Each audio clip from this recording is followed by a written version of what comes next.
ఇక కూటమి ప్రభుత్వానికి ప్రజలే ఫస్ట్, ఆ తర్వాతే మిగతా పనులని అన్నారు ఏపీ సీఎం చంద్రబాబు. బాపట్ల జిల్లాలో ఎన్టీఆర్ భరోసా పెన్షన్లు పంపిణీ చేశారు.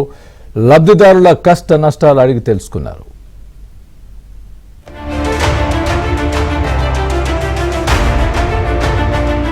ఏపీలో కూటమి ప్రభుత్వం అధికారంలోకి వచ్చిన 10 నెలల కాలంలో సీఎం చంద్రబాబు క్రమం తప్పకుండా ప్రతి నెల ఎన్టీఆర్ భరోసా పెన్షన్లు పంపిణీ చేస్తున్నారు. ఆయా గ్రామాల్లో స్వయంగా పర్యటించి లబ్ధిదారుల ఇళ్లకే వెళ్లి వారితో ముచ్చటిస్తూ వారి సాధక బాధకాలను అడిగి మరీ తెలుసుకుంటున్నారు. తాజాగా బాపట్ల జిల్లా కొత్త గొల్లపాలెం గ్రామంలో ఆయన 2 కుటుంబాలను కలిశారు. వారి ఆర్థిక పరిస్థితి, ప్రభుత్వ పథకాలు అందుతున్న తీరును అడిగి తెలుసుకున్నారు.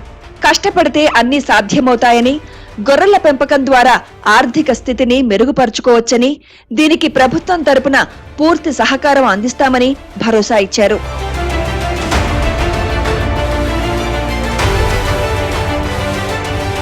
లబ్ధిదారులతో మాట్లాడిన తర్వాత గ్రామంలో ఏర్పాటు చేసిన ప్రజావేదిక సభలో సీఎం చంద్రబాబు పాల్గొన్నారు. అధికారం చేపట్టిన 10 నెలలుగా ఎన్టీఆర్ భరోసా పెన్షన్లు పంపిణీ చేస్తున్నామని ఆయన తెలిపారు. దివ్యాంగులకు 6,000 పింఛన్లు ఇస్తున్నామని, 1.5 కోటి కుటుంబాల్లో 64 లక్షల మందికి పింఛన్లు అందజేస్తున్నామని సీఎం తెలిపారు.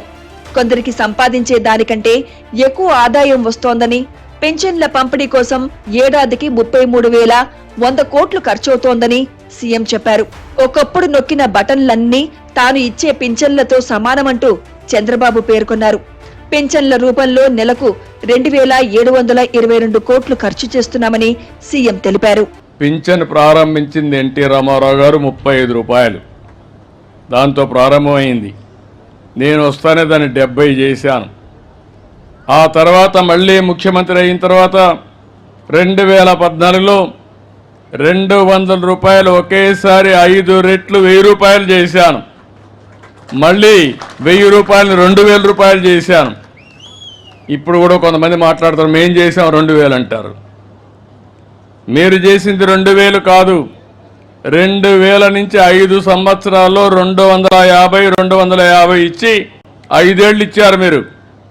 నేను వస్తానే ఏప్రిల్ నుంచే పెంచిన పింఛన్లు 3,000 నుంచి 4,000 రూపాయలు మీకు చేశాం.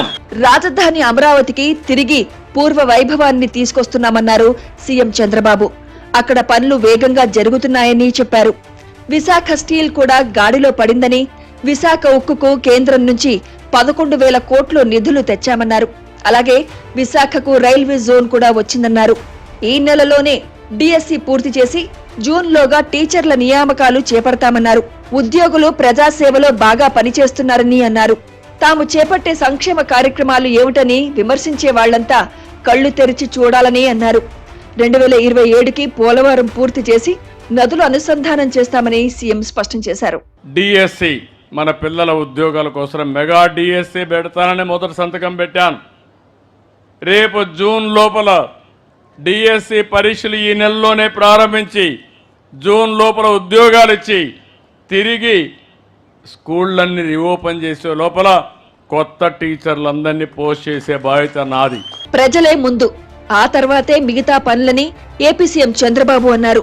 ముందుండి నడిపించాలనే ఉద్దేశంతో తాను ముందుండి క్షేత్రస్థాయిలో పనిచేస్తున్నట్లు సీఎం చంద్రబాబు తెలిపారు. సీఎం చంద్రబాబు స్వయంగా సామాన్యులను కలిసి వారి కష్టసుఖాలను అడిగి తెలుసుకోవడంతో ప్రజలు సంతోషం వ్యక్తం చేస్తున్నారు. స్వయంగా రాష్ట్ర ముఖ్యమంత్రి తమ గ్రామానికి రావడం, అందులోనూ నిరుపేదల ఇళ్లకు వచ్చి తమ మంచి చెడులను అడిగి తెలుసుకోవడం ఎన్నటికీ మర్చిపోలేమంటున్నారు.